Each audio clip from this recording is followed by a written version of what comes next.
The fluorescent lights of the 37th floor conference room buzzed like insects trapped in amber. Thank you. Maya Renee Cross sat alone at the head of a mahogany You're all set. table built to Thank seat you. 20, her fingers tracing the grain of wood Okay, that cost more same per here. square foot than most Now, Americans earned in a month. The acquisition documents lay spread before her like tarot cards predicting a future only she could see. $2,400,000,000. The number meant nothing anymore. It was just ink on paper, electrons in a database, the mechanical click of her signature transforming one reality into another.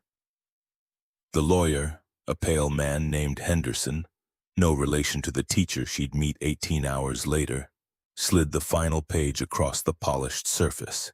His Rolex caught the light, fractured it into rainbows that died on the contract's face. Ms. Cross, once you sign this, the acquisition is complete. Sky Vanguard Airways becomes a wholly owned subsidiary of Cross Capital Partners. The press release is scheduled for Monday morning, 9 a.m. Eastern, when markets open. Maya's pen hovered. She thought about her father, about Captain Elijah Cross and the way his hands had trembled the last time she saw him alive. Summer of 1998, when she was 13 and believed pilots were untouchable gods. He'd come home early from a flight, still in uniform, and locked himself in the bedroom. She'd pressed her ear to the door and heard him crying. A grown man, a captain, weeping like something inside him had shattered beyond repair. 3 days later, he was dead. The funeral director had done his best, but Maya could still see the rope burns on her father's neck when they let her say goodbye. The pen touched paper. Her signature was a slash, a wound, a declaration of war. Delay the press release. Henderson's eyebrows climbed toward his receding hairline.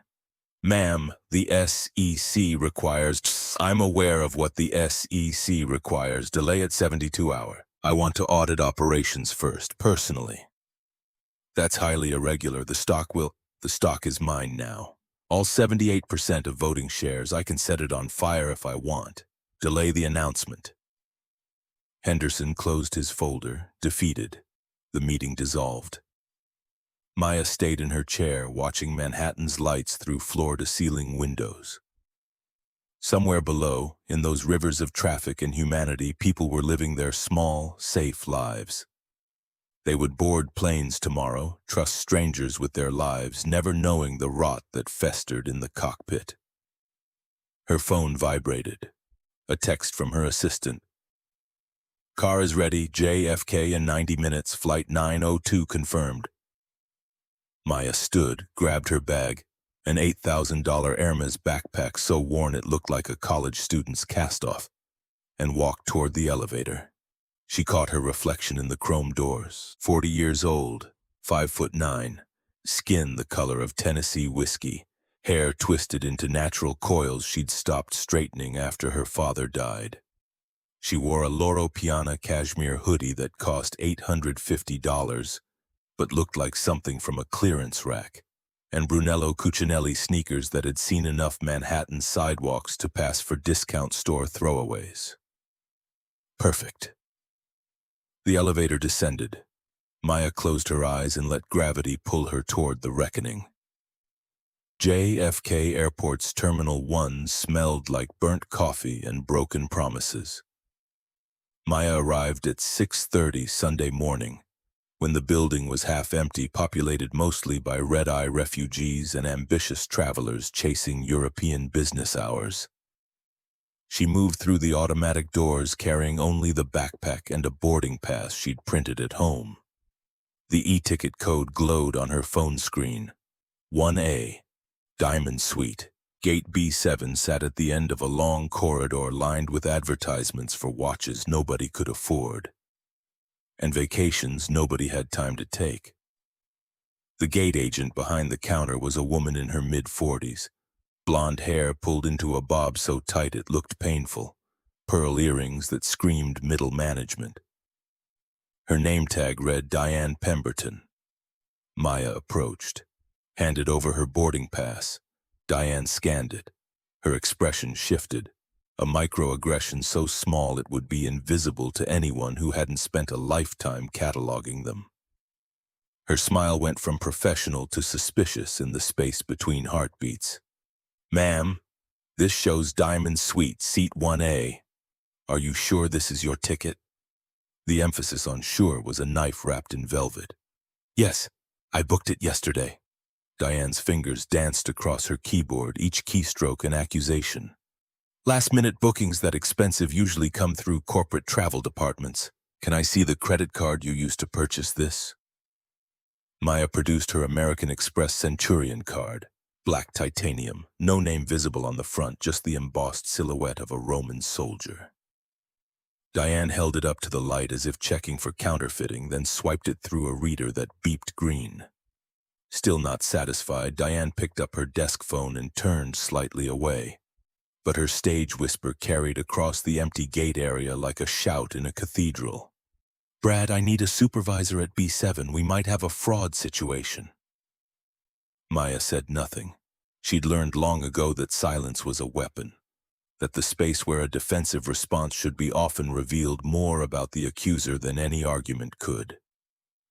A man in a navy blazer arrived, Brad the supervisor, 50-something, with the weary eyes of someone who'd spent too many years explaining policy to angry travelers. He studied the computer screen, studied Maya, studied the screen again. "The charge cleared. Let her board." Diane's jaw tightened, but she printed a new boarding pass with the kind of aggressive key punching that suggested she was imagining Maya's face under her fingers. "Gate closes in 5 minutes. Don't be late." Maya took the paper, folded it precisely in half, and walked toward the jet bridge. She didn't look back. She didn't need to. She could feel Diane's eyes boring into her spine, could hear the silent question that hung in the air like airport announcements. How does someone like her afford a seat like that? The answer was simple. She owned the airline. She owned Diane's job, Diane's pension, Diane's future. But Diane didn't know that yet. Nobody did, and Maya intended to keep it that way until she'd seen exactly how deep the infection ran. The Boeing 777-300ER sat at the gate like a sleeping dragon, its fuselage gleaming under terminal lights. Maya showed her boarding pass to the flight attendant stationed at the aircraft door. A woman in her early 50s with graying hair twisted into a bun so severe it looked like it was causing a headache, and a name tag that read Vanessa Whitmore. Vanessa scanned the barcode. Her eyes flicked from the screen to Maya's face, then down to Maya's worn sneakers and hoodie. The smile that had greeted the businessman in front of Maya vanished. "Sweetheart, economy boards from the back entrance. This is first class only." The condescension in Sweetheart was a masterpiece of passive aggression. Maya pointed to the boarding pass in Vanessa's hand. "Seat 1A, Diamond Suite." Vanessa squinted at the paper as if the ink might rearrange itself under scrutiny. "Well, system errors happen with online bookings. Let me verify this with the captain. One moment." She turned and walked toward the cockpit, her low heels clicking against the galley floor. The door was open, a violation of post-9/11 protocol, but Maya filed that detail away for later, and Vanessa leaned inside, her whisper carrying through the quiet first-class cabin. "Captain Kane, that girl in the hoodie claims she has 1A. A male voice responded, deep and authoritative in the way men who'd spent careers giving orders had perfected. "Girl? How old? Maybe 30s? Looks like she rolled out of a college dorm. Run her name against the no-fly list. Something feels off." Maya felt her pulse slow, felt the familiar ice crystallize in her veins. This was the moment, this was always the moment, when competence met prejudice and prejudice won because it wore a uniform and spoke with the unearned confidence of institutional authority. Vanessa returned, her smile sharp enough to draw blood. "I'll need to verify your identity. Can I see your driver's license?" Maya produced it. Vanessa studied the photo, studied Maya's face, studied the photo again. She walked back to the galley computer and typed for what felt like a full minute. Finally, with the air of someone forced to admit defeat in a game she'd been certain she was winning, she gestured toward the cabin. "Seat 1A is on your right, first suite." Maya moved past her, backpack slung over one shoulder, and found her seat. The diamond suite lived up to its name. A private pod with a door, a lie-flat bed, a 24-inch entertainment screen, and enough leather to upholster a small car. She sat down, pulled out her rose-gold MacBook Pro, monogrammed MRC in letters too small for casual observation, and opened the Sky Vanguard Airways administrative portal. The password they'd given her during the acquisition due diligence worked. She was in. Around her, the first-class cabin slowly filled. A hedge fund manager in seat 2A already on his phone barking orders to some underling in a time zone where Monday had already arrived. An actress in 1F. Maya recognized her from a Netflix series her assistant had recommended, hiding behind oversized sunglasses despite the dim cabin lighting. An elderly couple in 2C and 2D, holding hands like teenagers off to celebrate some anniversary that had survived the erosion of decades. Normal people. Rich people, yes, but still people. None of them looked at Maya twice. None of them questioned whether she belonged. Until the captain emerged. Captain Victor Sterling Kane stepped out of the cockpit like a man walking onto a stage he'd built himself. 55 years old, silver hair that looked professionally styled, jawline that suggested regular gym attendance and good genetics. His uniform was immaculate. 4 gold stripes on each shoulder, wings pinned above his heart, shoes polished to mirrors. He scanned the first-class cabin with the proprietary gaze of a landowner surveying his estate. His eyes landed on Maya, stopped, froze. She watched him in her peripheral vision, her fingers still moving across the keyboard, typing nothing, waiting. He walked to the galley where Vanessa was arranging champagne flutes on a tray. His voice was low, but the acoustics of the 777's cabin carried it like a secret whispered in a cathedral. How did she get the chairman's seat? Vanessa glanced at Maya, then back to Kane. "Computer glitch, Captain. Probably a frequent flyer algorithm error.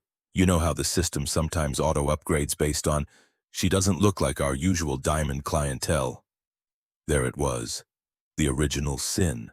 The assumption dressed up as observation. Bias masquerading as security protocol. Maya's fingers stilled on the keyboard. She didn't look up, didn't react, just listened, cataloged. Let them dig their graves one shovelful at a time.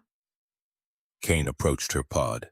She could see his reflection in her laptop screen, see the way he positioned himself to loom over her seat, using his height and uniform as weapons of intimidation. "Miss, I need to see your ID and the credit card used for this booking." Maya saved her work, a spreadsheet of Kane's personnel file she'd pulled from the admin system, and looked up, met his eyes, held them. "Why?" The question was a hand grenade with the pin pulled. Kane's jaw tightened. "This is a premium cabin. We have protocols." "FAA regulation number for this protocol?" His face began to flush, a tide of red creeping up from his collar. "My aircraft, my rules." Maya felt something shift in her chest, some tectonic plate of patience grinding against the bedrock of her father's memory. She thought about Elijah Cross, about how many times he'd stood in a cockpit and heard those same words from men who looked like Kane.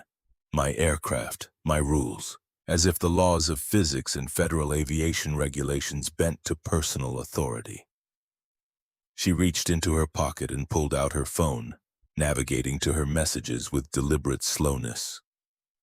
Typed a text to David Park, her CFO. "Activate Shadow Protocol. Do not intervene. I want full documentation." His reply came in seconds. "Confirmed. Legal team on standby." Maya looked back at Kane. "I don't have to show you anything, but since you asked nicely."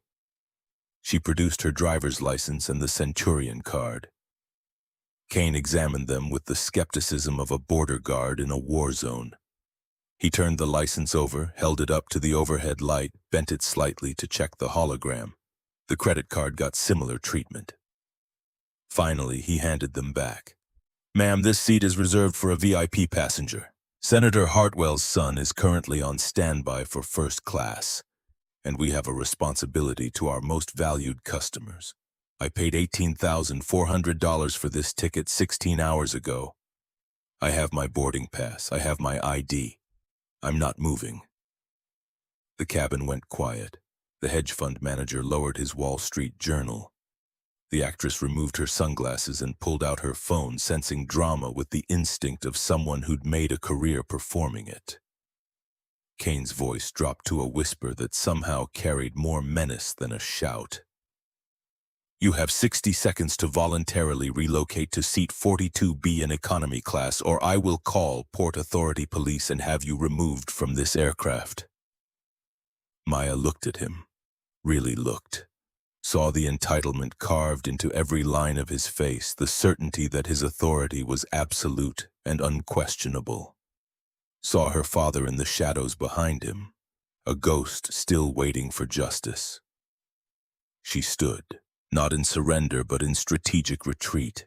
There would be a time for revelation, for the unmasking, for the reckoning that would burn through this airplane like wildfire through drought-dead timber. But not yet. First, she needed to see the full architecture of their contempt, needed to document every beam and support column of the system that had killed her father. "I'll take 42B. Kane's shoulders relaxed. He'd won. Or thought he had. Maya grabbed her backpack. Before she stepped out of the pod, she turned back to face him, close enough that only he could hear her next words. "I'll remember this moment, Captain Kane, every second of it, and I promise you'll remember it too." Kane laughed, actually laughed, a sound like breaking glass. "Are you threatening a member of the flight crew? I can have you arrested for that." Maya didn't answer. She walked. The journey from first class to seat 42B was a procession through the layers of hell Dante never wrote about. Through business class, where passengers in expensive suits looked up from their laptops and champagne, eyes following her like spectators at an execution. Through premium economy, where families with carefully budgeted upgrades whispered behind their hands. And finally, into economy proper, where 200 souls sat in seats designed by people who'd clearly never spent 6 hours in one. Seat 42B was exactly what Kane had promised. A middle seat in the last row, squeezed between a man eating a tuna fish sandwich and a woman trying to soothe a crying 8-month-old. The man was 70-ish, white, with kind eyes and a Wisconsin Badgers t-shirt. The woman was 30-something, black, with exhaustion etched into her face like wood grain. Maya squeezed past them, her knees immediately jamming against the seat in front of her. The tray table was broken, stuck at a 45-degree angle.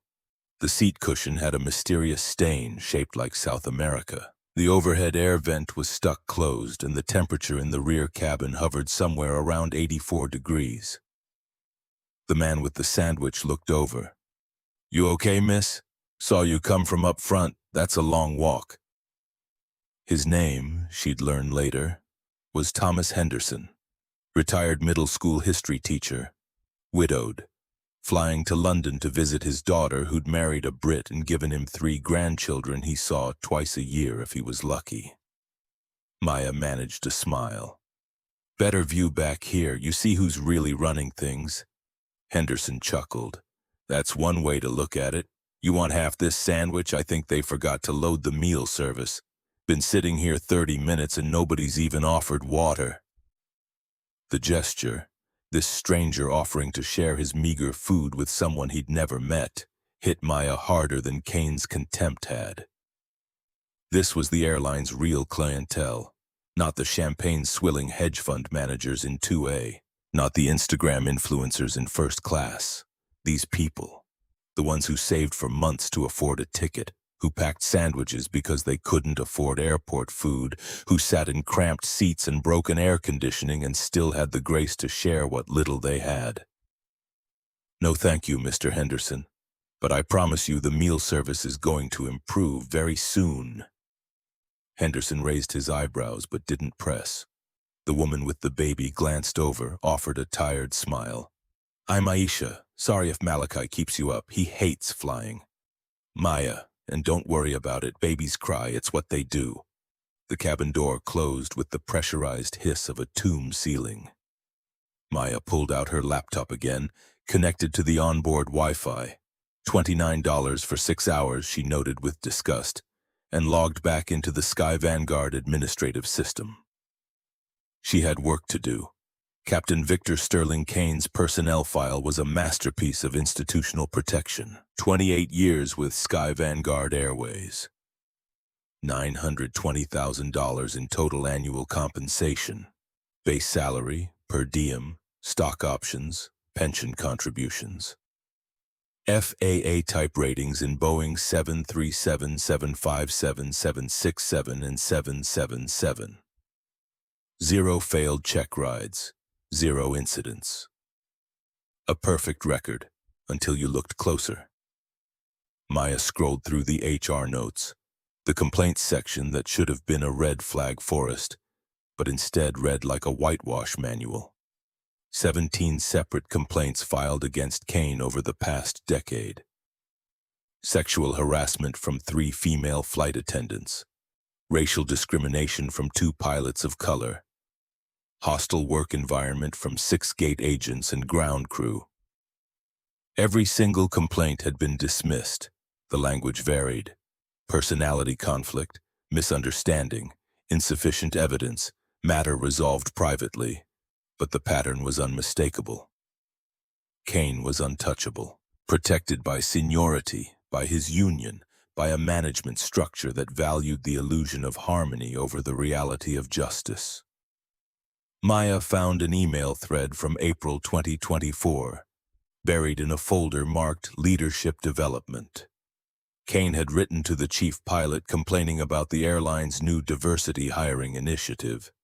First class is meant for people who earned the right to be there, he'd written. Not diversity hires who got a seat because of quotas. We're diluting our brand, making our premium cabins feel like a Greyhound bus. Standards matter, heritage matters. The chief pilot had responded, Understand your concerns, Victor. Let's discuss offline. Meanwhile, keep up the excellent work. Your commitment to excellence is what makes this airline great. Maya screenshot the exchange, forwarded it to her legal team with a single word, evidence. She pulled up the scheduling system next, cross-referencing Kane's flight assignments with passenger complaint data. A pattern emerged like stars forming constellations. On routes Kane regularly flew, complaints about discriminatory treatment from passengers of color were 300% higher than the airline average. Complaints about inappropriate crew behavior toward female passengers were 250% higher. But here was the genius of systematic bigotry. The complaints never mentioned Kane by name. They were filed against the flight crew or airline staff or personnel. The individual incidents were small enough to dismiss. Only when aggregated did the pattern become undeniable, and nobody had ever aggregated the data. Nobody except Maya, sitting in seat 42B with her knees jammed against a broken tray table and her heart full of methodical rage. The intercom crackled. Kane's voice filled the cabin, smooth and authoritative, the voice of a man who'd given thousands of announcements and believed every word of his own authority. Ladies and gentlemen, this is Captain Kane from the flight deck. We apologize for the delay. We had to address a seating discrepancy to ensure the comfort of our premium guests. We'll be pushing back shortly. Flight time to London Heathrow is 6 hours and 48 minutes. We're expecting smooth conditions. Sit back, relax, and enjoy your flight. Seating discrepancy. Code language. Everyone in first class would understand. They'd removed someone who didn't belong, restored order, protected the sanctity of their premium experience. Maya closed her eyes, counted to 10, thought about her father's funeral, about the way his fellow pilots had stood in their dress uniforms and said empty words about a good man and a fine aviator, while never once acknowledging why he'd died, while never once admitting that their silence in the face of discrimination had put the rope in his hands. The airplane began to push back. Through the window, Maya watched the terminal recede, watched JFK's tarmac lights blur into rivers of amber. Somewhere up front, a champagne cork popped. Someone laughed. The sounds of first class drifted back through the cabin like music from a party she'd been uninvited from. Her phone buzzed. A text from David Park. Legal team confirms documentation started. We're tracking everything. Just give the word. Maya typed back. Not yet. Let me see how deep this goes. The 777's engines spooled up. A rising howl that Maya felt in her bones.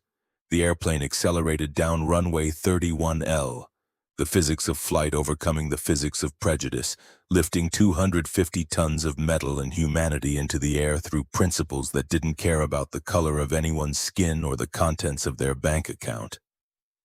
Maya opened a new document on her laptop, started typing. Not a legal brief, not a termination letter, a chronicle. A record of every moment, every microaggression, every assumption that had led to this seat, this humiliation, this perfectly calibrated cruelty. She would document it all, and then she would burn it all down. At 35,000 feet, while Maya worked in the sweltering rear cabin, a very different scene unfolded in first class. Brandon Pierce Hartwell stumbled aboard during the final boarding call. His Armani suit rumpled, his eyes bloodshot, his breath reeking of vodka he'd consumed in the Centurion Lounge. 24 years old, trust fund baby, senator's son, he moved through the world with the careless confidence of someone who'd never faced a consequence he couldn't buy his way out of. Captain Kane personally greeted him at the aircraft door, actually left the cockpit, another protocol violation, to shake Brandon's hand, like they were old fraternity brothers reuniting. Mr. Hartwell, welcome aboard. Your father sends his regards. Brandon waved a hand dismissively, nearly hitting Vanessa in the face. Yeah, where's my fucking seat? Kane guided him to 1A, Maya's seat, the chairman's seat, and gestured like a maitre d' seating royalty. Right this way. We had to clear an obstruction, but everything's ready for you now. Brandon collapsed into the pod, kicked off his loafers, and planted his socked feet on the pristine white bulkhead, leaving dark smudges on leather that cost more per square inch than most people's car payments. He grabbed the champagne Vanessa had poured, drained it in 3 gulps, and thrust the empty flute back at her without looking. Keep 'em coming. And get me the beef Wellington, medium rare. Vanessa's smile was plastic stretched too thin. Of course, Mr. Hartwell. We'll have that prepared shortly. She retreated to the galley. Kane followed, his voice low but audible to the actress in 1F who'd started surreptitiously recording on her phone. Make sure he gets whatever he wants. His father sits on the transportation committee. We need friends in Washington. Vanessa nodded, but her eyes said something else. Something that looked like resentment or fear or the particular exhaustion that came from enabling bad behavior because your mortgage depended on it. The 777 climbed through 40,000 feet, found its cruising altitude, and settled into the monotonous hum of long-haul flight.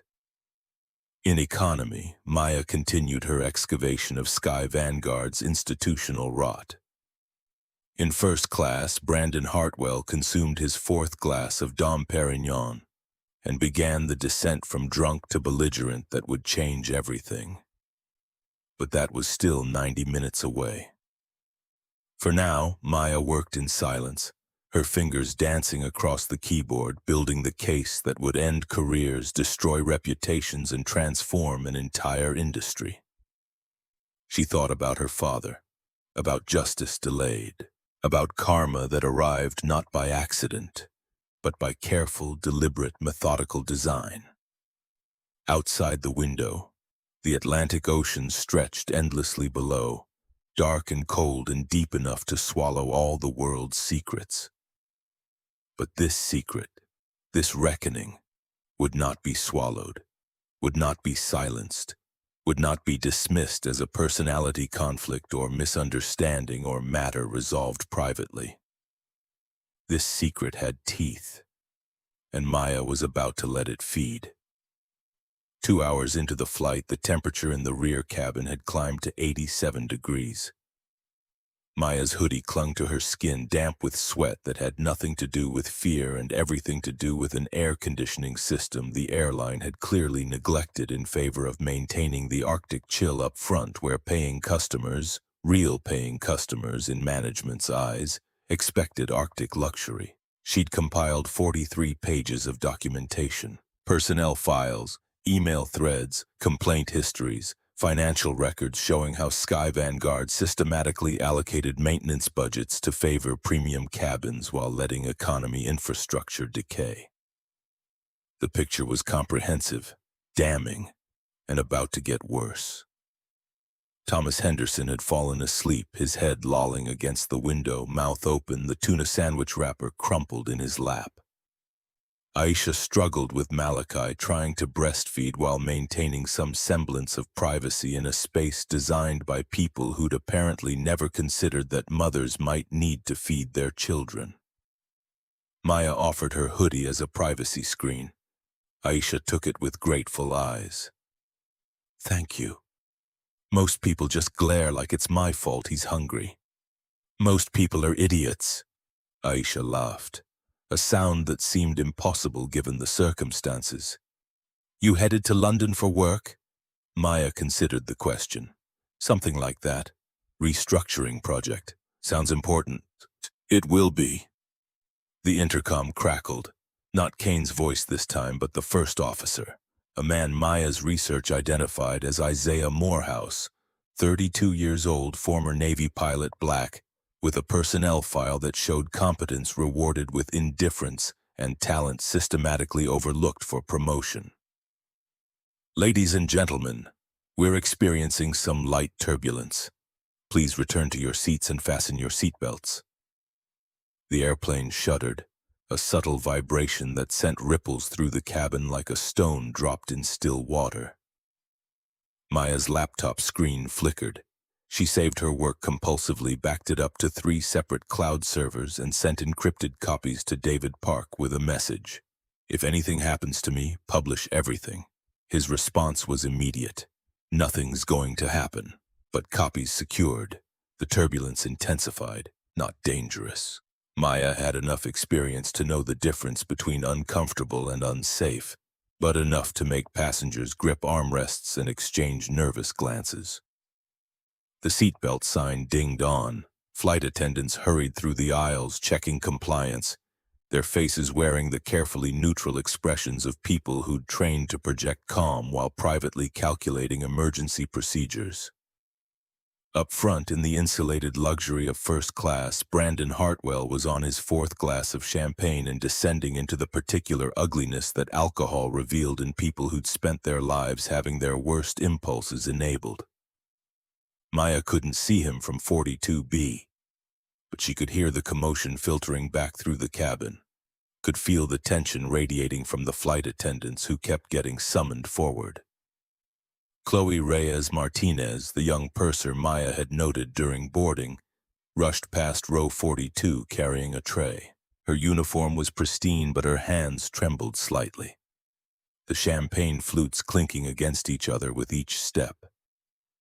She disappeared behind the curtain separating classes, and Maya heard raised voices.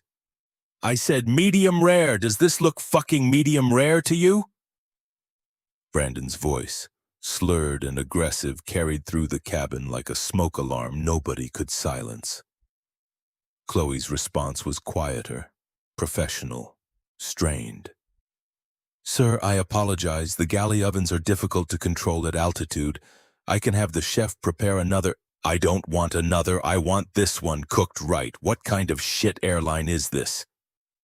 Maya's fingers stilled on her keyboard. She pulled up the real-time crew communication system, another administrative access she'd gained during acquisition, and watched the internal chat messages scroll past. Vanessa_W. Brandon Hartwell is intoxicated. Should we cut him off? Kane_V. Absolutely not. His father is Senator Hartwell. Keep him happy. Chloe_RM. He's becoming aggressive. Threw his napkin at me. Kane_V. So give him extra napkins. He's a VIP. Deal with it. Isaiah_M. Captain FAA Reg 121.575 requires we stop alcohol service to intoxicated passengers. Kane_V. I'm aware of the regulations, Morehouse. I'm also aware of who signs our paychecks. Stand down. Maya screenshot the exchange, added it to her evidence file. Felt something cold and precise crystallize in her chest. Not anger, which was hot and reactive, but something far more dangerous. Certainty. The airplane hit another pocket of rough air, dropped 20 feet in a sickening lurch that sent unsecured items flying. A carry-on bag tumbled from an overhead compartment 3 rows up, narrowly missing a teenager's head. Passengers gasped. A child started crying. In the cockpit, Isaiah Morehouse made the decision Kane should have made 10 minutes earlier. His voice came over the PA system, calm and authoritative in a way that suggested military training and natural leadership. Ladies and gentlemen, we're encountering some moderate clear air turbulence. Flight attendants, please take your seats immediately. Passengers, remain seated with seatbelts fastened. The airplane shuddered again, harder this time. Maya gripped her armrests, not from fear but from the physical necessity of staying in her seat. Next to her, Henderson woke with a snort. Rough patch, huh? Seems like it. I've flown hundreds of times, never gets less weird, does it? Sitting in a metal tube 7 miles up, trusting strangers with your life. Maya thought about her father, about the last time she'd trusted an airline with anything that mattered. No, it never does. The turbulence passed after 10 minutes that felt like an hour. The seatbelt sign dinged off. Flight attendants emerged from their jump seats and resumed service, moving through economy with water cups and apologetic smiles while first class got its champagne refreshed and its egos soothed. Chloe appeared again, this time carrying a covered tray toward first class. Maya watched her disappear behind the curtain, heard the exchange that followed. Your beef Wellington, Mr. Hartwell, prepared exactly to your specifications this time. About fucking time. Jesus, you people are useless. A pause, then the sound of porcelain hitting metal, a crash that made passengers in business class turn their heads. I said, well done. Are you deaf? Are you stupid? Maya was moving before conscious thought caught up with instinct. She unbuckled, stood, started toward the front of the cabin. Aisha looked up from nursing Malachi. Where are you going? Someone needs help. And a flight attendant, Jessica, according to her name tag, a woman in her 50s with tired eyes and the posture of someone who'd spent 3 decades bending over to serve people who rarely said thank you. Intercepted Maya at the curtain separating economy from premium. Ma'am, you need to return to your seat. First class is restricted. Maya met her eyes, saw fear there, and exhaustion, and the particular resignation of someone who knew exactly what was happening up front, but lacked the power or courage to intervene. I heard someone scream. It's under control. Please return to... A shriek cut through Jessica's platitudes, not a scream of fear, but of pain and shock and violation. The sound of a woman whose professional composure had just shattered under an assault she hadn't seen coming. Maya pushed past Jessica through the curtain into the premium economy section. Passengers stared. A businessman in 12C had his phone out filming. Maya registered his face, evidence, witness, and kept moving. The next curtain into business class, more stairs, more phones, the teenage boy in seat 15C. Jamal, she'd learn later, was already posting to TikTok, his caption reading, "Something crazy happening on this flight for far." Maya reached the final barrier, the heavy velvet curtain that separated the peasants from the privileged, and yanked it aside. The scene in first class was chaos frozen in amber. Brandon Hartwell stood, swayed really, in the aisle, his suit jacket off, shirt untucked, face flushed the particular crimson of wealthy rage. Beef Wellington and au jus sauce decorated the galley floor, the cream-colored carpet, and Chloe Reyes Martinez's uniform. The young woman stood with her back against the galley wall, one hand clutching her chest where the hot sauce had soaked through her blouse, the other covering her mouth as if she could physically trap the Sioux trying to escape. Captain Kane stood between them, but facing Chloe, not Brandon. His body language was all wrong, protective of the drunk aggressor, blocking the victim from retreat. "Chloe, get to the galley and clean yourself up. You're making a scene." His voice carried the particular disappointment of someone addressing an employee who'd failed to properly absorb abuse. Brandon jabbed a finger toward Chloe, nearly losing his balance. "She ruined my meal, brought me this garbage when I specifically—" Maya's voice cut through the chaos like a blade through silk. "Is she okay?" Everyone turned. Kane's face cycled through surprise, recognition, and fury in the space of a heartbeat. "I told you to stay in your seat." Maya ignored him, walked directly to Chloe, positioned herself between the young woman and both men. Up close, she could see the red welt forming on Chloe's neck, where the hot sauce had burned skin, could see her hands shaking, could see the tears she was desperately trying not to shed because crying in front of passengers meant weakness, and weakness meant complaints, and complaints meant unemployment. "Kobe Thung Kong." The question, "Are you hurt?" came out in Maya's mother's Vietnamese, the language she defaulted to in moments of protective instinct. Chloe didn't understand the words but understood the tone. She nodded, unable to speak. Brandon lurched toward them. "Who the fuck is this? The cleaning crew coming to mop up?" The actress in 1F had her phone out now, recording. The hedge fund manager in 2A had abandoned all pretense of work. Everyone was watching, and Maya felt the weight of their attention like stage lights. She turned to face Brandon, and something in her expression made him stop mid-step. "Sit down, Mr. Hartwell, before you commit a felony." Brandon laughed, a wet, ugly sound. "Felony? Do you know who I am? I'm Brandon Pierce Hartwell. My father is Senator William Hartwell. I could buy you. I could buy your whole fucking family." He reached out to shove Maya's shoulder, a gesture of casual violence that assumed no consequences. It was a mistake. Maya had earned her black belt in Krav Maga over 5 years of twice-weekly training that started as stress relief and evolved into something deeper, a physical manifestation of her need to never again feel powerless. When Brandon's hand came toward her, muscle memory took over. She didn't strike him, didn't need to, just deflected his arm with a sharp block that redirected his momentum, stepped aside, and let physics do the rest. Brandon stumbled, tripped over his own expensive shoes, and collapsed into seat 1A with a graceless thump that would have been comical if the situation weren't so ugly. Kane erupted. "That's assault! Air marshals to first class, code red!"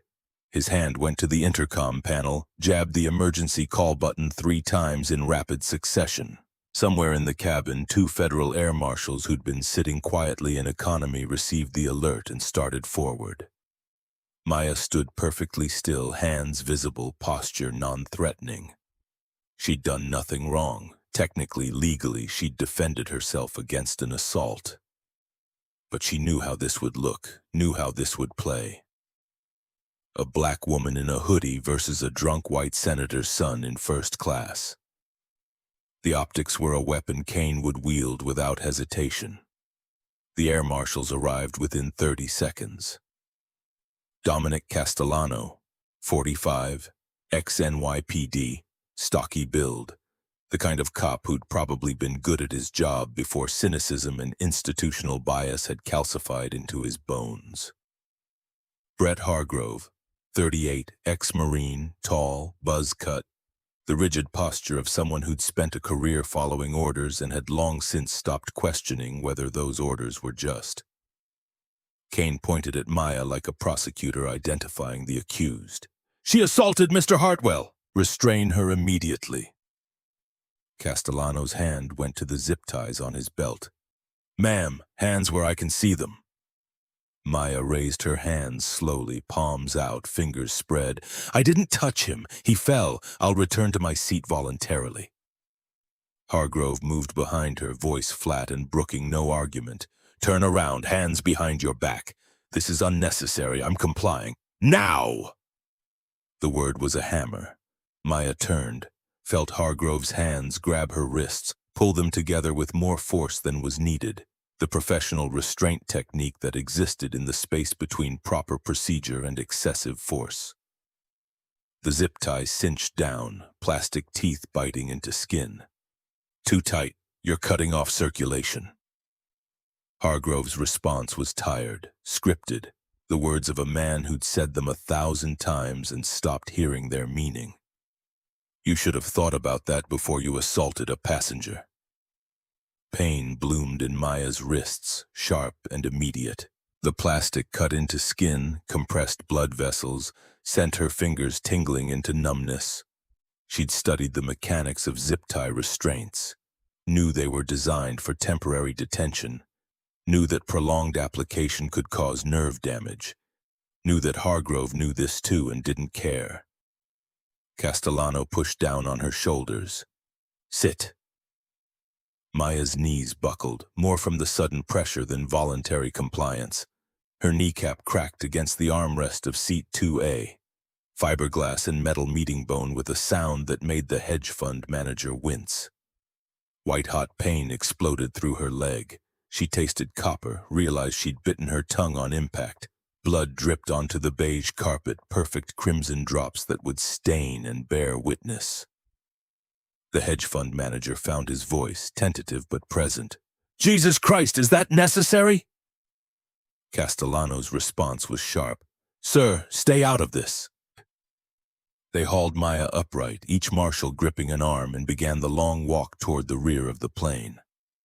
The walk that would become legend, would go viral, would transform from a moment of cruelty into a catalyst for revolution.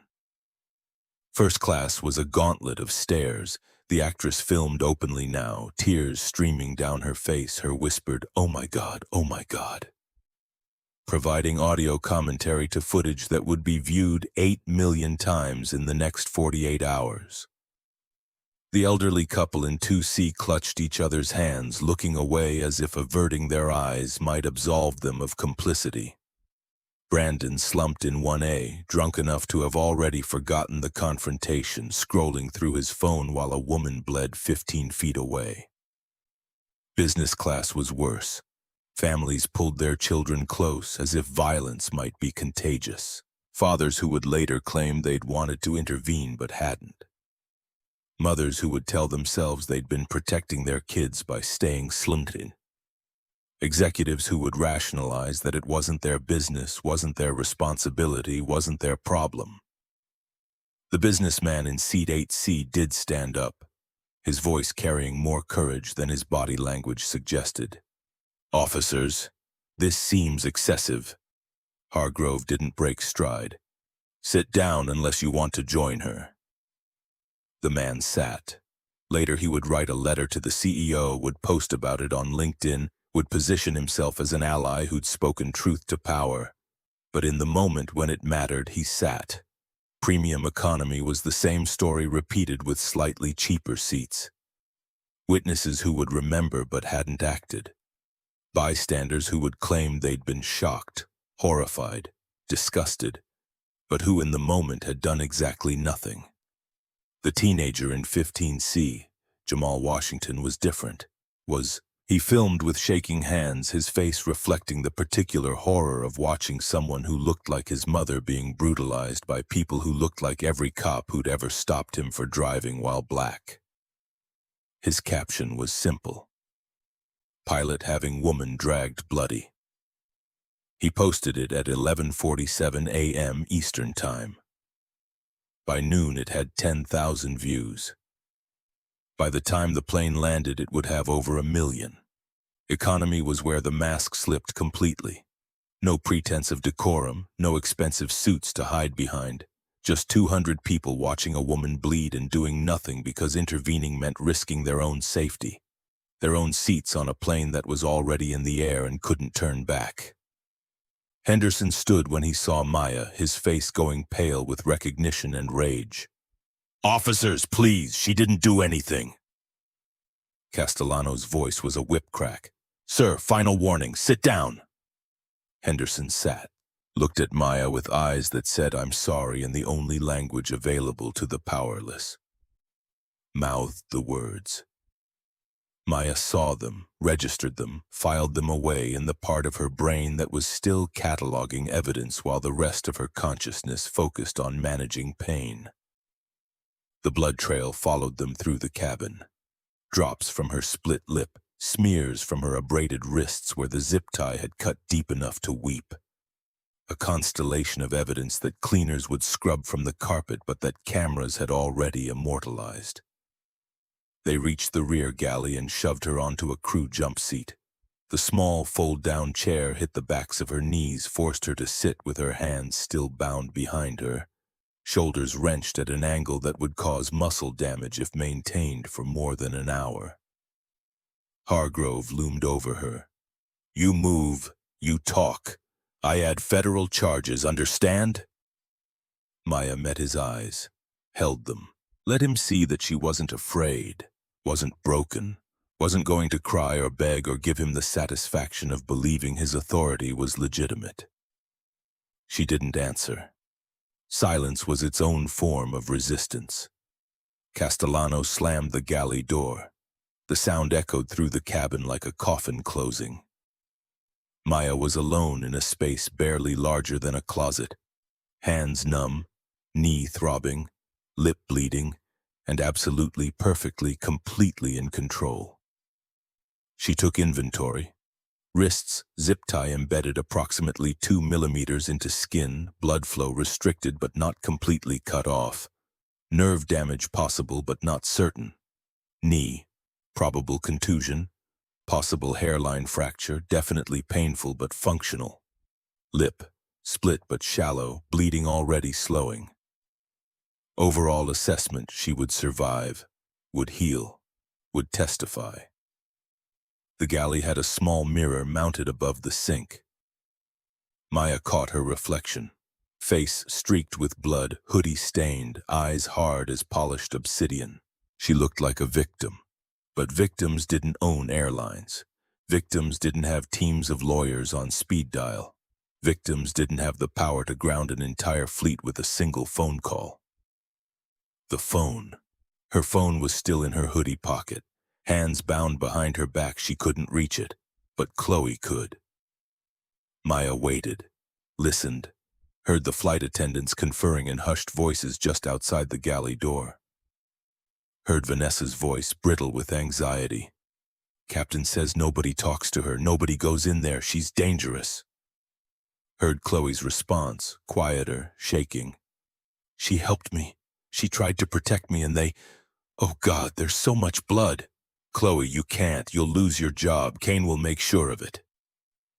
A long pause, then footsteps. The galley door opened.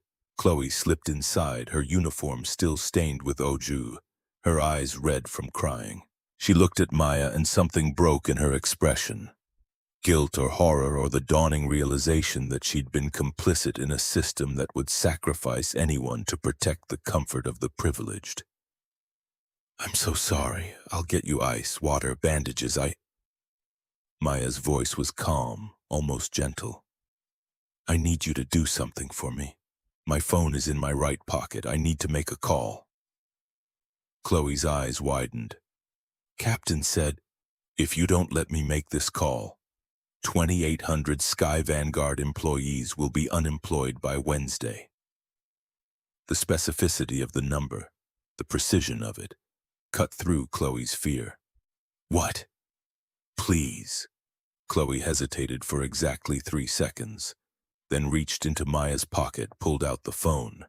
The screen was cracked, had broken when Castellano slammed her into the armrest, but still functional. Face ID unlocked it despite the blood smeared across Maya's features. Who do you want to call? David Park, speed dial number 2. Chloe found the contact, hit call, put the phone on speaker and held it near Maya's face. The connection went through instantly despite being 39,000 feet over the Atlantic Ocean, because Maya paid for the premium satellite service that most people didn't even know existed. David answered on the first ring. Maya, where are you? His voice carried the carefully controlled panic of someone who'd been watching location data and social media feeds and knew something had gone catastrophically wrong. Maya's words came out measured, each syllable precisely enunciated despite the blood in her mouth. David, code red, execute now. A sharp intake of breath. What happened? Ground every Sky Vanguard aircraft, globally, immediately. That's 340 planes currently airborne, will cause chaos. The FAA will... I own the FAA's cooperation for the next 6 hours. Make the call. Get Administrator Yates on the line. Get Metropolitan Police at Heathrow. Get every C-suite executive we have to meet me at the gate. And David? Yes? Get me a lawyer, multiple lawyers. Criminal assault charges. I want every person who touched me prosecuted to the fullest extent of federal law. Silence on the other end. Then, oh God, they don't know who you are, do they? Not yet. They're about to. Maya, are you safe? She looked down at her bound wrists, at the blood drying on her hands, at Chloe's terrified face. Define safe. Just make the calls. I'll handle the rest. Confirmed. Legal team mobilizing now. Maya, I'm sorry. Don't be sorry. Be thorough. I want documentation of everything, every bruise, every cut, every violation of federal law. This ends today.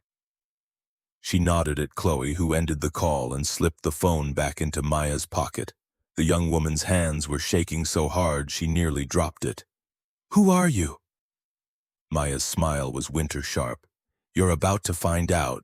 And Chloe, when this is over, you're going to write down everything Kane has done to you. Every comment, every threat, every time he made you feel like your job was worth more than your dignity. Can you do that? Chloe nodded, mute with shock.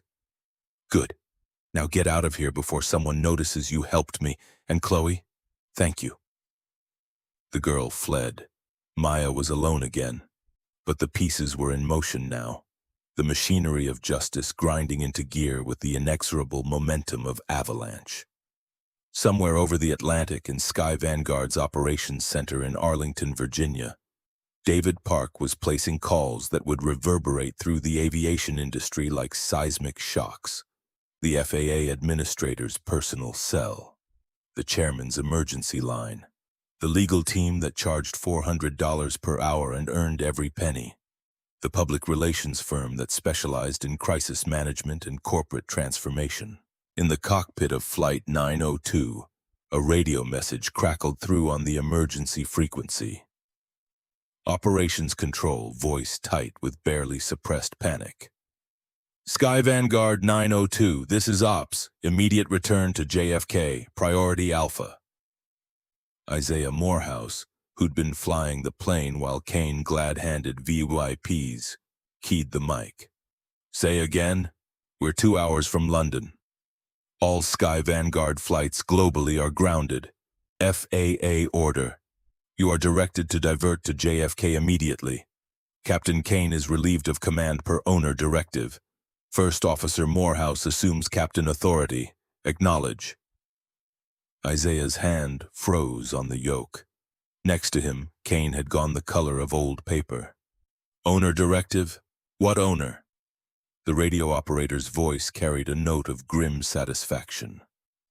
The woman you're currently detaining in the rear galley, Captain. Dr. Maya Renee Cross, majority shareholder, your boss. Acknowledge the order.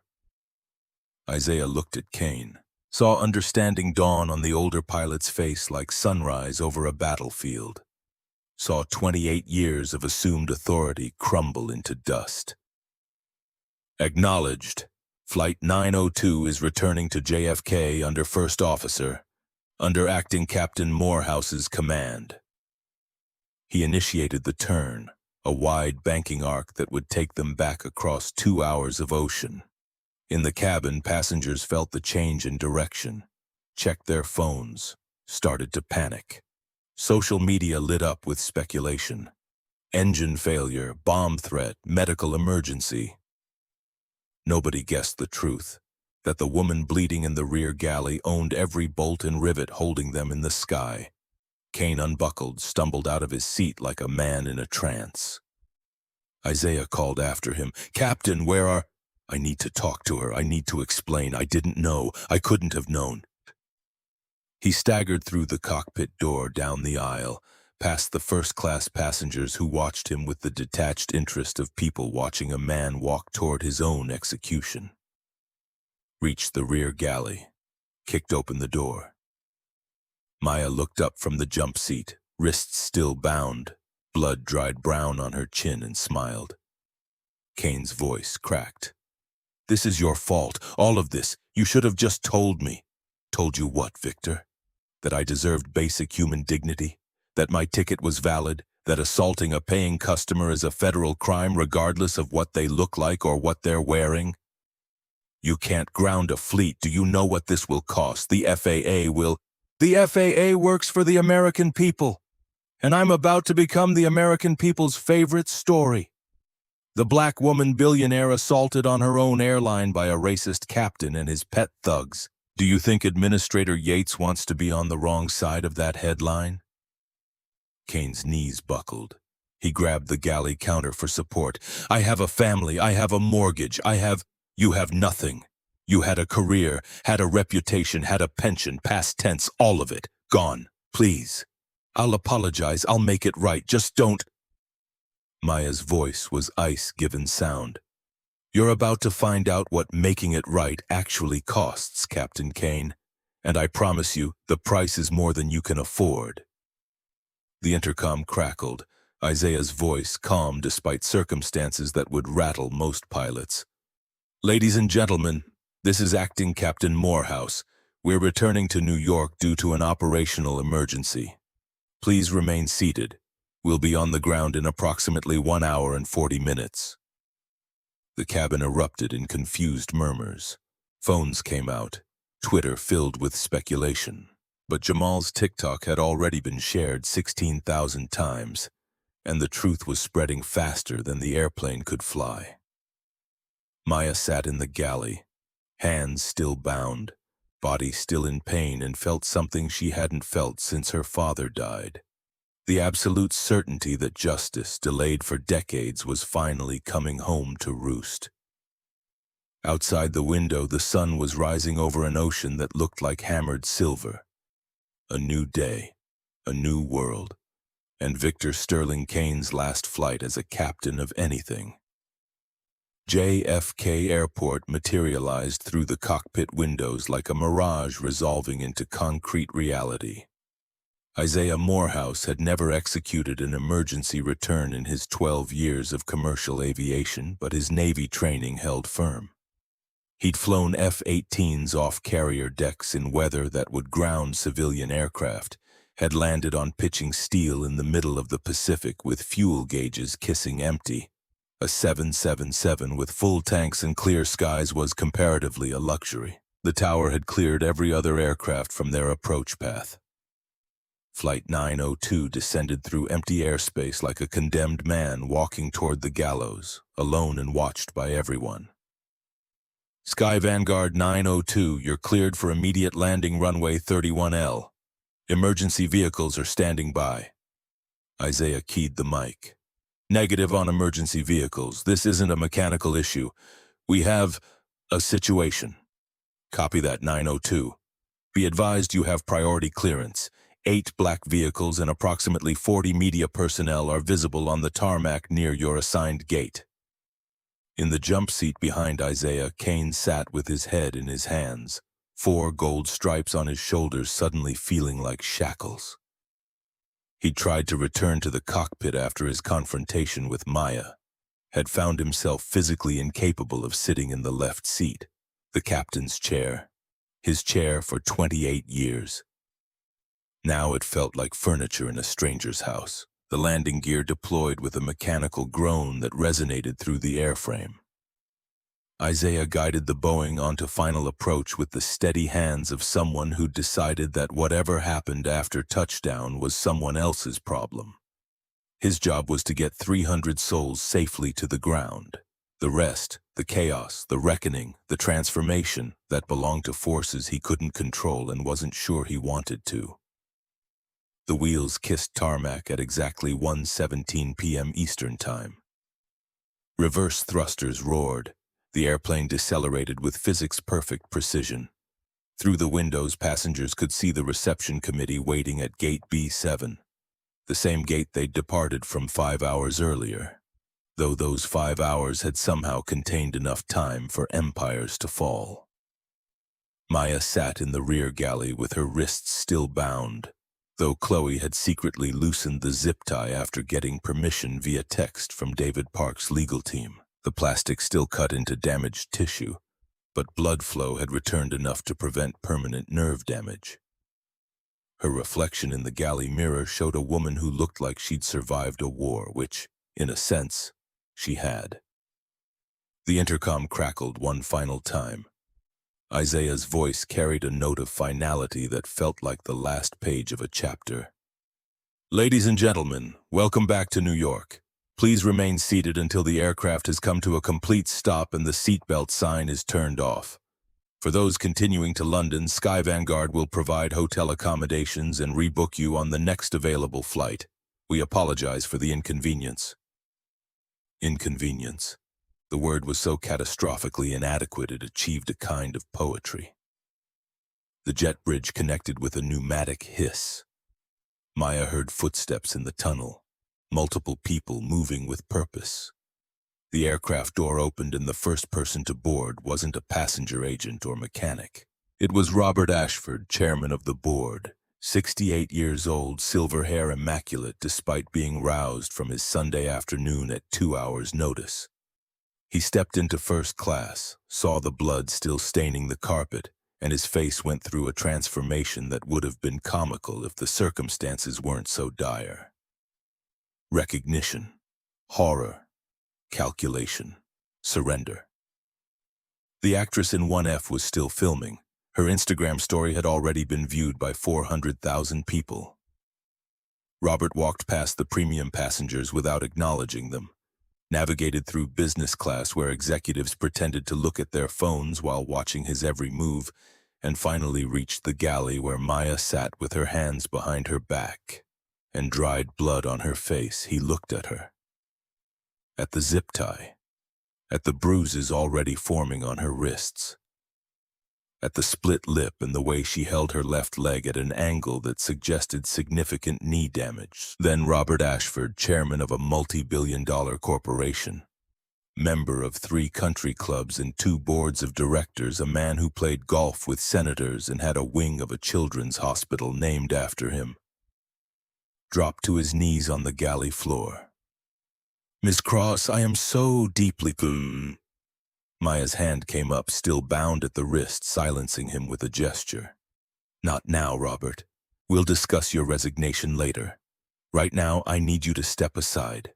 She stood, wincing as weight transferred to her injured knee, and walked past him toward the front of the aircraft. Chloe had retrieved Maya's garment bag from the overhead compartment, the one she'd strategically placed there before boarding, the one containing the Tom Ford suit that cost more than most people's monthly rent. The first-class lavatory was cramped but functional. Maya locked herself inside and began the transformation. Hoodie off, revealing the Cartier watch she'd kept hidden, the $8,000 timepiece now smeared with her own blood. She washed her face carefully, patted dry with paper towels that came away pink, applied makeup from a kit designed for exactly this purpose, covering bruises, minimizing evidence, presenting the mask that power required. The suit went on piece by piece. Black Tom Ford jacket, tailored to her exact measurements. White silk Hermes blouse. The pants that had somehow survived 5 hours of sitting in economy without wrinkling because that's what $6,000 fabric did. Louboutin heels that added 3 inches to her height and transformed her posture from victim to victor. She emerged from the lavatory 7 minutes later, and the first-class cabin went silent.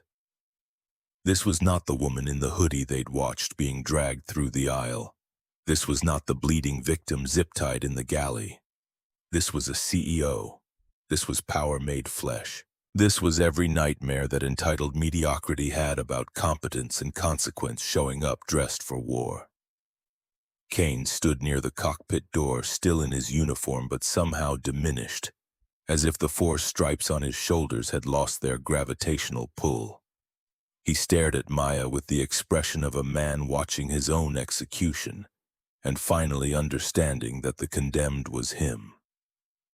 Robert Ashford had composed himself enough to stand, though his hands trembled slightly as he gestured toward the open aircraft door. "Ms. Cross, if you're ready. Captain Kane's badge and epaulets. Now."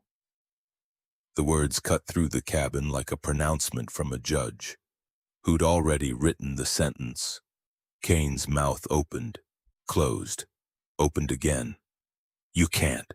I have a contract. The union, I bought the union's contract in the acquisition. Every clause, every protection, every pension obligation. It's all mine now, including the termination provisions. Badge and epaulets, Victor. Don't make me ask again." His hands went to his chest, fingers fumbling with the pin that held his wings. 28 years of authority, of respect earned and assumed, of standing at the front of briefing rooms and being called captain. It all came down to removing a small piece of metal from a shirt. The badge came off. He held it in his palm like a dead thing. Now the stripes. This was worse. The epaulets were sewn onto shoulder slides, meant to be permanent fixtures that signaled rank to every passenger, every flight attendant, every gate agent who saw him walking through an airport. Removing them meant unbuttoning the slides, sliding out the gold-striped fabric, leaving his shoulders bare and his uniform looking like something from a costume shop. Kane's fingers wouldn't cooperate. Robert stepped forward, an act of mercy or pragmatism, and helped unfasten the first slide. The 4 gold stripes came free, then the second shoulder. Kane stood in his white shirt and black pants looking like an imposter, like someone playing dress-up who'd been caught and exposed. "Give them to Robert, I don't touch trash." The chairman accepted the rank insignia with the solemn gravity of someone handling evidence at a crime scene. Kane looked at Maya, really looked, and something broke behind his eyes. "I didn't know. You should have told me." "Told you what? That I deserve to exist in a seat I paid for? That human dignity isn't conditional on net worth or skin color? That your comfort isn't worth more than my safety?" She moved past him toward the aircraft door. The jet bridge beyond was crowded with people. Executives in suits, lawyers with briefcases, David Park looking simultaneously relieved and furious. And 2 Metropolitan Police officers in uniform who stood waiting with the patient professionalism of people who'd been briefed on exactly how serious this situation was. But Maya stopped at the threshold, turned back to face the cabin. Every passenger who could see the front of the aircraft was watching. The actress was still filming. Jamal's TikTok had now been viewed by 2.4 million people and was climbing exponentially. She raised her voice, not shouting but projecting with the clarity of someone who'd spent years giving presentations to rooms full of skeptical investors. "My name is Dr. Maya Renee Cross. I am the owner of Sky Vanguard Airways. 72 hours ago, I completed the acquisition of this company to reform a culture of discrimination that has existed for decades. Today, I experienced that culture firsthand." The cabin was absolutely silent. Not even the ambient hum of ventilation systems intruded. "Captain Victor Kane, Air Marshals Dominic Castellano and Brett Hargrove, and Flight Attendant Vanessa Whitmore are terminated effective immediately." You will face criminal charges for assault, false imprisonment, and violation of federal civil rights law. Brandon Hartwell, you are under arrest." She gestured to the Metropolitan Police officers who moved into the cabin with the synchronized efficiency of people who'd practiced this exact scenario during the 90 minutes it took Flight 902 to return from mid-Atlantic. Brandon, who'd been passed out in Seat 1A for the past hour, woke to handcuffs closing around his wrists with a ratcheting click that sounded like destiny arriving on schedule. "What the fuck? My father is a senator! You can't—" One of the officers, Captain Melissa Torres, veteran of NYPD before transferring to Port Authority, looked at him with the exhausted patience of someone who'd arrested dozens of rich kids who thought their parents' positions were get-out-of-jail-free cards. "Your father resigned from the Transportation Committee 40 minutes ago, Mr. Hartwell. You're under arrest for assault and battery, public intoxication, and interfering with a flight crew. You have the right to remain silent." She continued the Miranda warning while her partner helped Brandon to his feet. He was crying now, mascara of privilege running down his face in streaks of self-pity and dawning consequences. Castellano and Hargrove were next. They'd been sitting in economy, waiting, watching social media explode with videos of their own faces, their own hands on Maya's arms, their own voices telling her to comply as they violated every use of force protocol in the federal handbook. Torres looked at them with particular contempt. "You two should know better. You wore a badge. Turn around." They complied in silence. The handcuffs went on. Their federal credentials were confiscated on the spot. 20-plus years of law enforcement gone in the time it takes to snap metal around wrists. Vanessa Whitmore tried to hide in the rear galley, but there was nowhere to go. A female officer escorted her off the aircraft with her hands cuffed in front, a small mercy that felt like mockery given what she'd enabled. Kane refused the handcuffs initially, stood his ground near the cockpit, some final spark of defiance or delusion making him believe he could negotiate, could explain, could somehow talk his way back to a reality where consequences happen to other people. "I want my union representative. I want a lawyer. I'm not saying anything until—" Maya's voice was winter incarnate. "You had the right to remain silent. You chose to give multiple orders that violated federal law.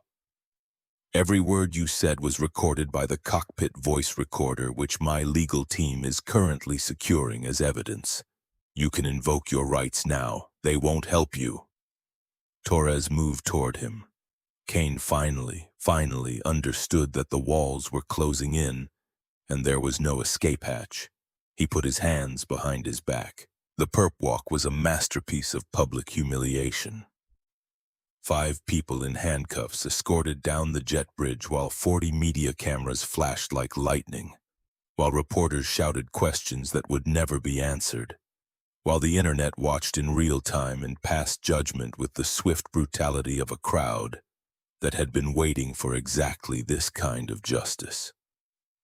Maya walked behind them, limping slightly on her injured knee but refusing assistance, flanked by David Park and the head of her legal team, a woman named Sarah Chen who charged $800 an hour and was worth every penny.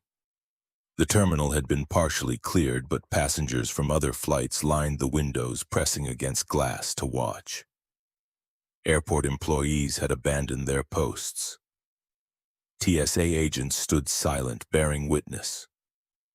This was history in motion, the kind of moment that would be referenced in business school case studies and discrimination lawsuits for decades. Maya made it halfway through the terminal before the full impact of what her body had endured caught up with her. The adrenaline that had sustained her through the flight, through the confrontation, through the transformation suddenly evaporated. Her knee buckled. David caught her before she hit the ground. "Maya, Jesus, you need a hospital." "I need a press conference. Medical attention comes after I make sure every news outlet on the planet has this story. You're bleeding through your jacket. Your knee is the size of a grapefruit. You need—" "What I need is for this to matter. For my father's death to finally mean something. Get me to the press room. I'll go to the hospital after. Sarah Chen pulled out her phone, already coordinating. We've got Mount Sinai on standby. Trauma team, private suite, complete documentation of all injuries for the criminal case. But Maya, David's right. You're about to collapse. Then I'll collapse on camera. That's even better optics. She straightened, put weight on the damaged knee, and kept walking. Behind her, the 5 accused were being loaded into separate police vehicles, each one photographed from 16 angles by media that smelled blood in the water and were feeding with the frenzy of sharks. The Sky Vanguard executive conference room had been converted into a makeshift press center. 30 reporters, 12 cameras, enough recording equipment to capture every breath and pause and moment of controlled rage that Maya was about to unleash. She walked to the podium without notes. The suit jacket did indeed have blood seeping through. Her wrist wounds had reopened during the terminal walk, but she'd refused to change. The visual was perfect. Powerful woman in expensive suit, bleeding, standing, speaking. The room fell silent.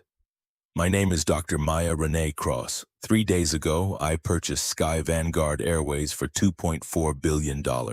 This morning, I boarded Flight 902 as an anonymous passenger to audit the company's operations firsthand. What I experienced was a systematic failure of human decency that has been allowed to fester for decades.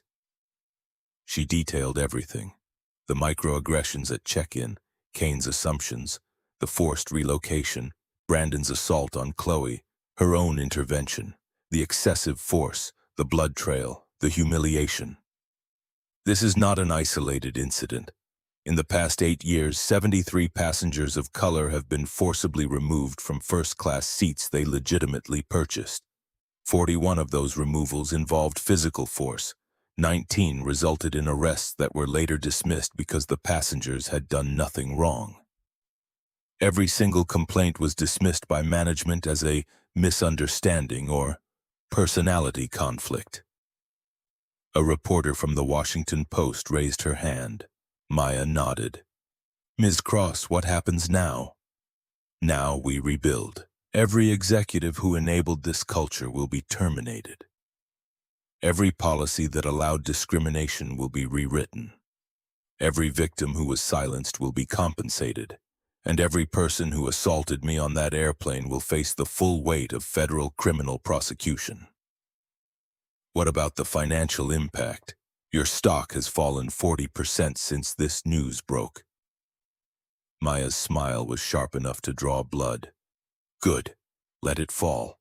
Let every investor who values profit over human dignity sell their shares. I'll buy them back at a discount and build something worth owning. Money comes back. Reputation once destroyed never fully recovers. I'd rather have a company worth believing in than one worth $1 billion to people with no conscience. The press conference lasted 18 minutes. By the time Maya walked off the podium, the video had been clipped into 30-second segments that were circulating on every social media platform. The full transcript was being read into the congressional record by representatives who saw an opportunity to position themselves on the right side of history. Senator William Hartwell, Brandon's father, was watching from his office in Washington. He'd already drafted his resignation letter from the Transportation Committee. His chief of staff was fielding calls from reporters asking for comment. His wife had filed separation papers an hour earlier. Everything he'd built over 30 years in politics was collapsing because his son couldn't keep his hands to himself and his privilege had finally written a check his father couldn't cash. Maya finally agreed to go to the hospital when her vision started tunneling at the edges. Mount Sinai had prepared a trauma suite typically reserved for VRPs and witnesses in federal protection. The examination took 3 hours. The medical report would become Exhibit A in the criminal case. Bilateral wrist abrasions consistent with tight ligature restraints. Contusion to left patellar region with possible microfracture. Laceration to lower lip requiring 3 internal sutures. Soft tissue damage to both shoulders from hyperextension. Estimated healing time, 4 to 6 weeks. Permanent scarring, likely. The doctor who treated her, Dr. James Mitchell, 45, cardiac surgeon, black, had steady hands but eyes that kept returning to her face with something beyond professional concern. Ms. Cross, I need to ask, this injury pattern is consistent with... Have you considered filing charges beyond what's already public? Every charge that can be filed will be filed. Why? Mitchell's jaw tightened. Because 6 years ago I was on a Sky Vanguard flight to Vienna, medical conference. I'd paid for first class. The captain decided I didn't belong there, moved me to economy. I missed my keynote speech, lost $75,000 in speaking fees, filed a complaint, got a $500 voucher and a non-disclosure agreement. Maya sat up despite the pain medication making her head swim. You signed the NDA? I did, because I needed to keep flying for my work, because fighting seemed impossible, because they had lawyers and I had medical school debt. Not anymore. That NDA is void as of now. I'm opening a victims' compensation fund, $75 million to start. Every person who was discriminated against by this airline will be contacted, compensated, and given the opportunity to testify. Are you willing? Mitchell's hands were shaking. He nodded, unable to speak. Good. My legal team will contact you tomorrow. And Dr. Mitchell, thank you for not becoming too cynical to care when someone else was bleeding. She left the hospital at 11 p.m., 12 hours after boarding a plane that morning. The media was still camped outside, but hospital security had cleared a path. David Park had arranged a car. Maya's apartment was in Tribeca, 45 minutes away in Sunday night traffic. She made it to her living room before her phone started ringing with calls she couldn't ignore. The first was from the FAA administrator. Ms. Cross, we need to discuss the grounding order. You can't keep 340 aircraft on the ground indefinitely. Watch me. Every plane stays grounded until every pilot completes mandatory bias training. Every air marshal is retrained on use of force protocols. Every complaint from the past decade is reviewed by an independent board. This airline doesn't fly again until I'm convinced it won't hurt anyone else. That could take weeks, months. The economic impact is less important than the human impact. My planes, my decision. If you want to override me, take it to federal court. I'll see you there. She hung up. The next call was from her mother in California, who'd seen the news and was crying too hard to form complete sentences. Ma, I'm okay, I promise. Just some bruises. Your father would be so proud, so angry but so proud. Maya felt her own tears start then, hot and unexpected and long overdue. I wish he was here to see it. He is, Kongai. He's watching, and he finally has peace. The third call was from Robert Ashford, whose resignation she'd accepted via text message 2 hours earlier. Maya, I know you don't want to hear from me, but there's something you need to know before tomorrow. The board is meeting at 6 a.m. They're going to try to remove you. On what grounds? I own 78% of voting shares. Emergency provision in the corporate bylaws. If a majority shareholder's actions cause catastrophic financial harm, the board can petition for temporary removal pending arbitration. The stock crashed 43% today. They'll argue you're destroying shareholder value. Maya laughed, the sound bitter and sharp. Let them try. I'll see them in court. And Robert, thank you for the warning. It doesn't absolve you, but it's noted. She hung up and looked around her apartment, the home she'd bought with money she'd made by being better, smarter, and more ruthless than every man who'd underestimated her. The walls were covered with art she'd collected from black artists, Vietnamese artists, anyone the mainstream galleries had overlooked. Her father's pilot wings sat in a frame above the fireplace. Tomorrow the board would try to take her company. The week after, criminal trials would begin. The month after that, federal investigations. The year after that, industry-wide reform. But tonight, Maya Renee Cross sat in her living room with a glass of bourbon and her father's photograph and finally allowed herself to believe that justice, however delayed, however imperfect, was possible if you were willing to bleed for it. The phone buzzed one more time. A text from an unknown number. "Ms. Cross, this is Chloe. Thank you for what you did. I wrote everything down. Every comment Captain Kane made, every time he touched me inappropriately. Every threat. It's 17 pages. My lawyer says it's enough to end him. Thank you for making me brave enough to speak." Maya typed back, "You were always brave. You just needed someone to believe you. See you in court." She set down the phone, closed her eyes, and for the first time in 27 years, since the summer day she'd found her father hanging in his bedroom, Maya Cross allowed herself to sleep without nightmares, because the reckoning had only just begun, and she would need her strength for what came next.